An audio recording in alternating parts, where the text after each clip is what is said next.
Selanjutkan, tadi terputus. Nggih, Pak.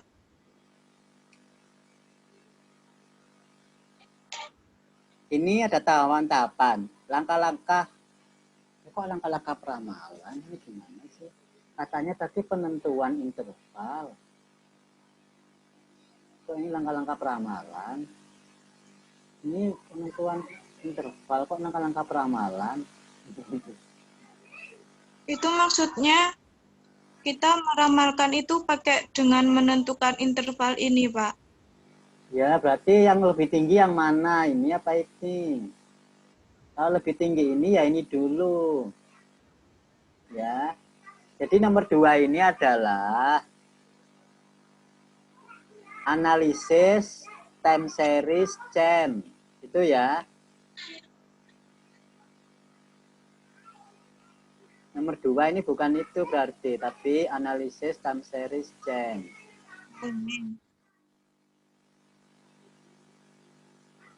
Tadi kan analisis distributif, ini analisis time series change. Nah, time series change itu ngapain aja? Ngapain saja? Yang pertama apa? 1, 2, 3, 4, 5 misalkan. Yang pertama menentukan semesta pembicaraan. Berarti di sini 421 harus penentuan semesta. Oh, nggih. Dan seterusnya. Jadi langkah-langkahnya urut sesuai dengan tahapan-tahapan tadi. Gitu ya. Nggih, Pak. Sampai akhir sesuai enggak langkah-langkahnya ini? Ini cuma 6. A, B, C, D, E, F. 6 ya? Nggih. Ya, sama berarti.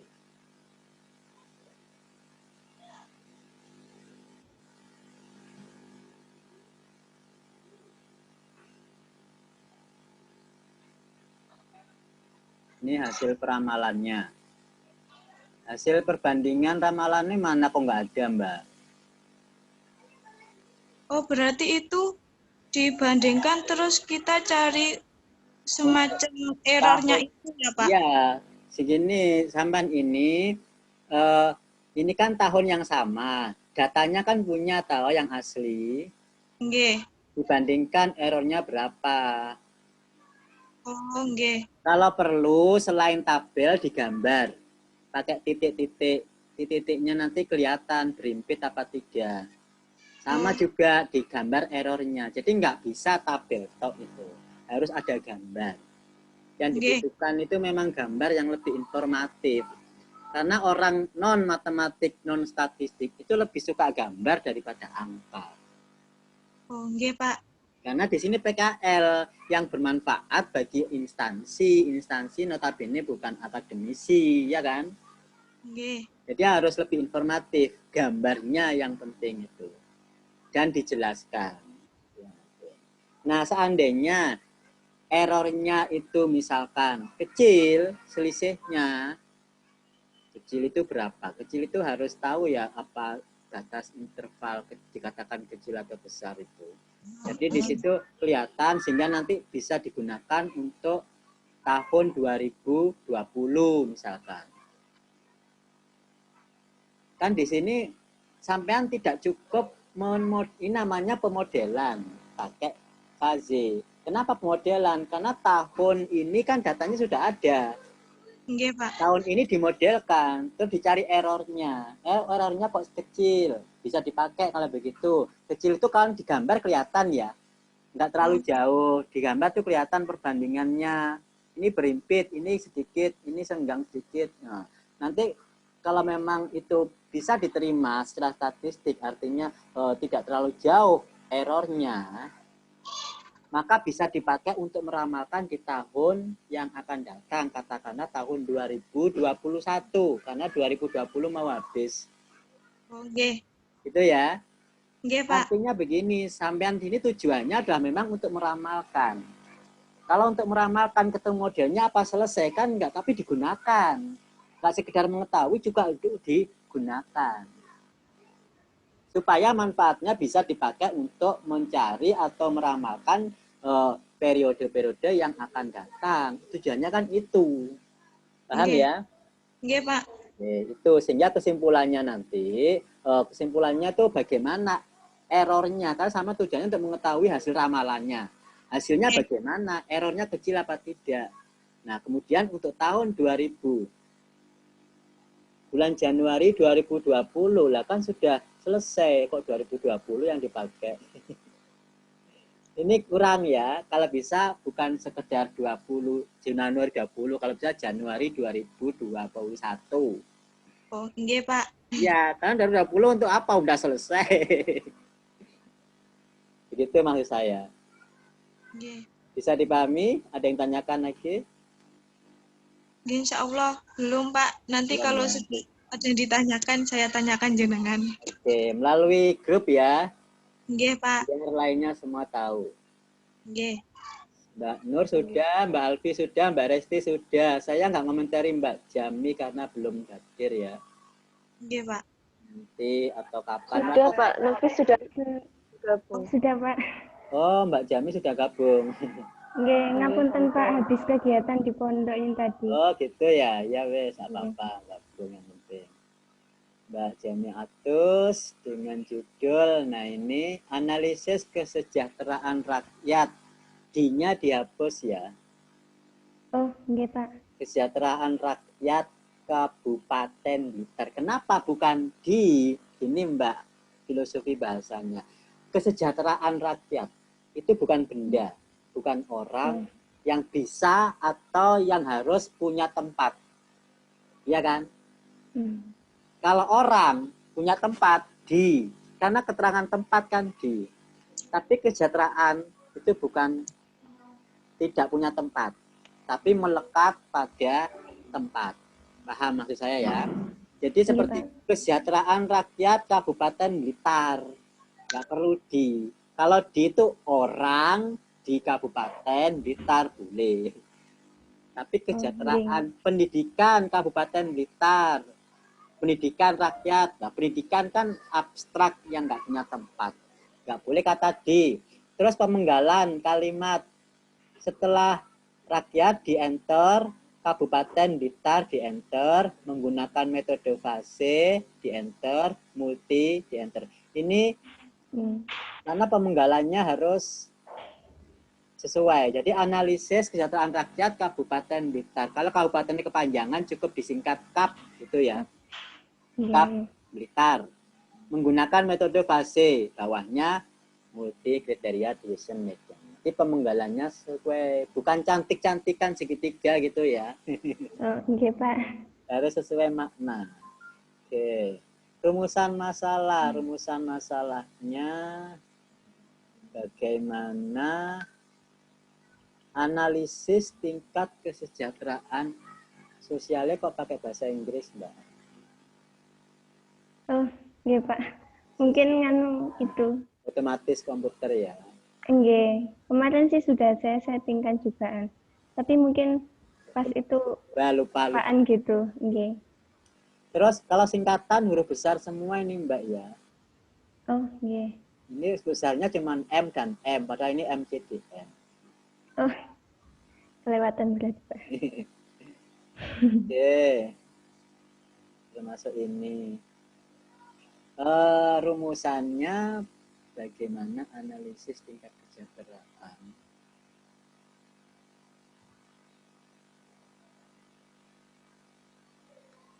Berarti tujuannya untuk mengetahui hasil analisis dari tingkat kesejahteraan. Bukan mengetahui analisisnya, mengetahui hasilnya tujuannya.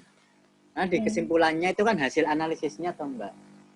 Bukan analisisnya. Analisisnya itu dari pembahasan, hasilnya di kesimpulan. Jadi tujuannya adalah hasil analisis. Kemudian di Medpen-nya teknik analis data, mengambil data bukan teknik, Mbak ya. Okay. Karena analisis data itu data sudah ada di analisis, bukan baru mengambil. Mengambil bukan teknik analisis, karena di judul teknik analisis. Jadi Analis data itu datanya diapakan? Mungkin seperti tadi, dideskriptifkan. Jadi analisis statistis deskriptif. Jadi data itu dideskripsikan, ditampilkan, tabel, grafik, dijelaskan, itu analisis deskriptif. Gitu ya. Nggih.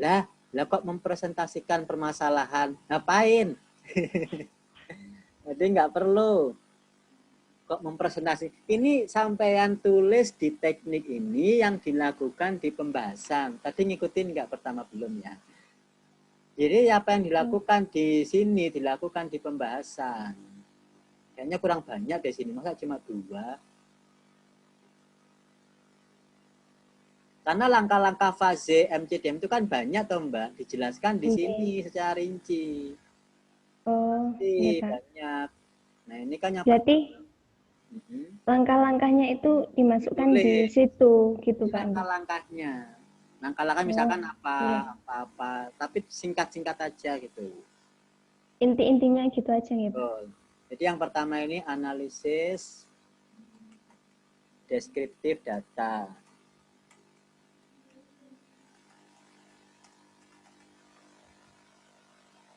Menjelaskan dengan tabel, lah gambarnya kok nggak ono Mbak. Minimal gambar lah ya. Gambar, tabel atau apa. Oh, iya. Gambar, tabel, grafik, garis atau apa gitu. Artinya orang melihat angka itu sebel Mbak. Lebih enak melihat gambar. Oh gambarnya ini yo. Jadi orang meneng lihat gambar itu bisa memahami sendiri. Tapi orang meneng lihat angka, puyeng. Maksudnya opo, ya kan? Apalagi ini dilihat orang instansi, bisa dilihat orang awam. Kan di sini adalah bahasan masyarakat, kesejahteraan yang mungkin konsumsi publish, ya, di mana orang awam akan paham. Oh ini tuh perkembangan apa jumlah sarana tiap daerah. Bisa jadi digambar peta, ini kan teritorial di Kabupaten Blitar atau Kabupaten Blitar, ada gambar petanya, ada angka-angkanya, itu lebih indah daripada tabel. Ini Pak, soalnya di apa itu KBDA-nya itu adanya cuma tabel gitu Pak. Jadi apa mungkin tabelnya saja gitu? Apanya? Cuma satu? Yang di data Kabupaten Blitar dalam angka itu Mbak. Pak. Nah iya, maksudnya gambarnya itu dianalisis secara deskriptif. Deskriptif itu kan penjelasan. Kalau tabel ini nggak jelas. Kalau digambar peta atau grafik itu gambarnya lebih jelas. Oh daerah Bagong sekian. Dari gambar Kabupaten Blakong ini gambarnya peta dikasih angka ini, kelihatan langsung. Daripada melihat di tabel.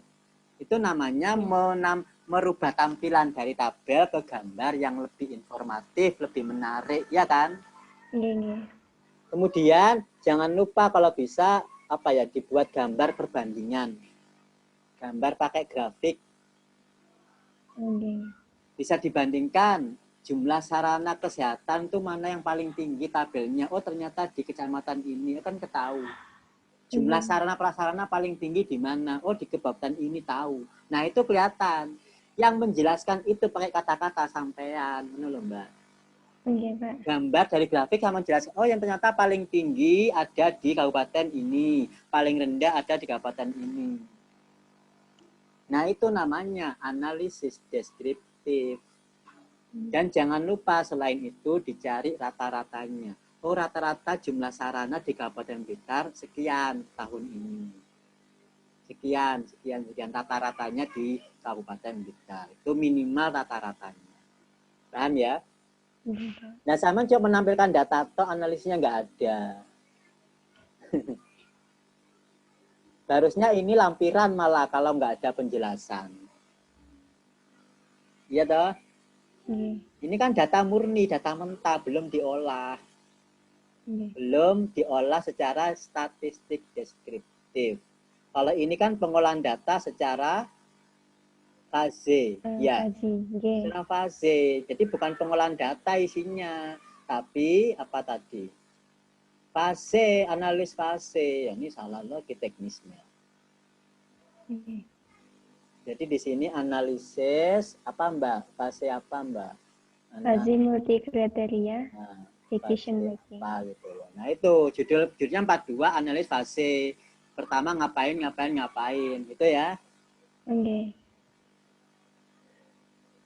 Tapi ngapain aja seperti ini evaluasi himpunan fase. Jadi tahapan nomor 1 tadi ngapain representasi permasalahan. Oh ini representasi permasalahan menggunakan fase ya. Oke. Oh tak pikir ini masalah rumusan masalah. Makanya nggak jelas di sini. Berarti ini kan tahapan fase. Oke. Tahapan fase itu. Tahapan masalah, kemudian evaluasi himpunan fase dan seterusnya semuanya masuk ke Medpen ya. Oke, Pak. Hasilnya jangan lupa kembalikan ke tabel dan grafiknya. Kok nggak ada, Mbak? Hasilnya mana?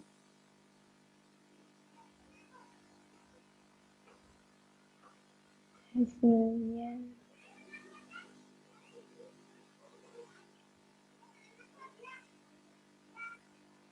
Kok nggak bisa dipahami bagi orang awam ya? Saya aja nggak paham, Mbak, apalagi orang awam, Mbak. Memiliki nilai, nggak paham ini kata-kata ini. Memiliki nilai integral tertinggi dari hasil pengujian 3 derajat keoptimalan. Maksudnya apa Mbak? Ini nggak paham, kesimpulan sampean tidak informatif. Iya kan? Oke, Pak. Orang nggak akan paham langsung dari kesimpulan ini. Pakai bahasa yang mudah dipahami orang awam. Tujuannya di sini ngapain sih? Supaya apa? Ini mengetahui tingkat kesejahteraannya melalui itu. Nah, tingkat kesejahteraan. Bagaimanakah tingkat kesejahteraan? Oh, tinggi. Oh, rendah. Kan Oke. itu aja harusnya. Oke. Nah, itu mana di kesimpulan nggak ada. Tujuannya kan untuk mengetahui tingkat kesejahteraan. Tapi di kesimpulannya kata-katanya malah lebih ke teoritis, tidak implementatif. Lampiran ya Mbak Yo? Ini itu, Pak. Perhitungannya. Manual perhitungannya. Oke.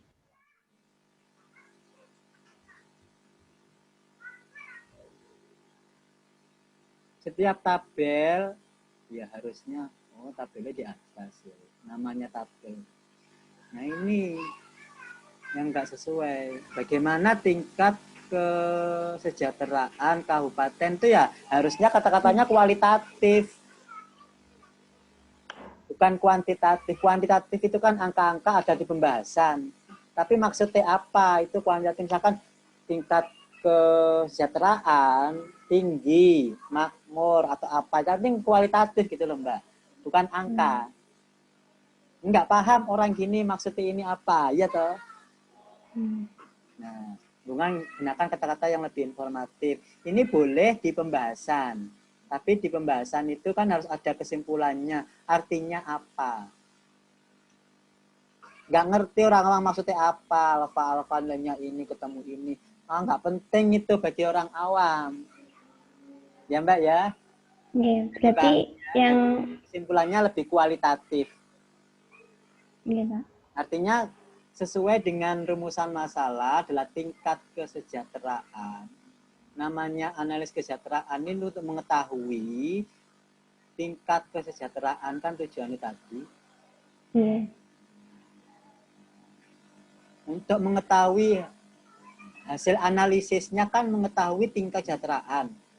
Jadi di sini bukan analisis dari hasilnya adalah berupa untuk mengetahui tingkat kesejahteraan sosial.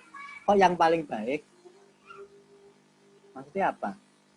Tingkat yang nggak perlu yang paling baik dari aspek masa kesehatan. Jadi gini nanti tingkat kesejahteraan sosial dari aspek kesehatan bagaimana, dari aspek pendidikan bagaimana, dari aspek sarana jamban bagaimana, dari ketiganya secara keseluruhan bagaimana. Itu harus kualitatif, bukan angka. Paham? Iya, Pak. Nah, harus kualitatif. Berarti tingkat kesejahteraan sosialnya mungkin tinggi, didukung oleh aspek sarana kesehatan, pendidikan, dan jamban. Misalkan begitu. Oh, tingkat kesejahteraannya rendah. Tapi Anda menentukan tingkat rendah, tinggi, sedang. Itu harus berdasarkan teori, Mbak ya. Iya. Kapan dikatakan tinggi, sedang, rendah, itu harus berdasarkan teori. Paham maksud saya? Iya, Pak. Jadi tidak asal menyimpulkan dikatakan tinggi rendah nggak berdasarkan kan berdasarkan teori kan berdasarkan angka sekian dikatakan tinggi sekian rendah kan begitu kan Iya. fase itu paham Iya. ya? Oke, Iya. kalau gitu diperbaiki. Dari sekian review yang kita bicarakan tadi ada yang dipertanyakan sebelum kita akhiri? File revisi nanti akan saya kembalikan melalui WA supaya dilihat kembali dan dikirim hasil revisinya dengan nama revisi 1 misalkan, revisi 2 kalau Mbak Lesti. Nggih, Ya. Pak. Nggih. Kapan terakhir ya ini? Nggih, Pak.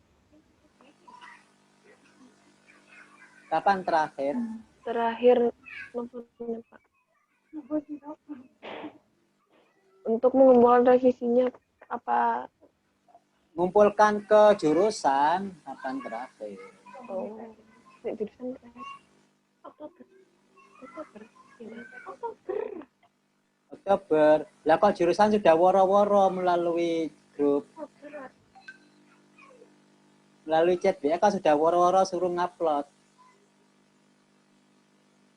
Berarti Oktober ya, terakhir ya. Ya wes nggak apa-apa. Yang penting sampean yang cari tahu, jangan sampai terlambat.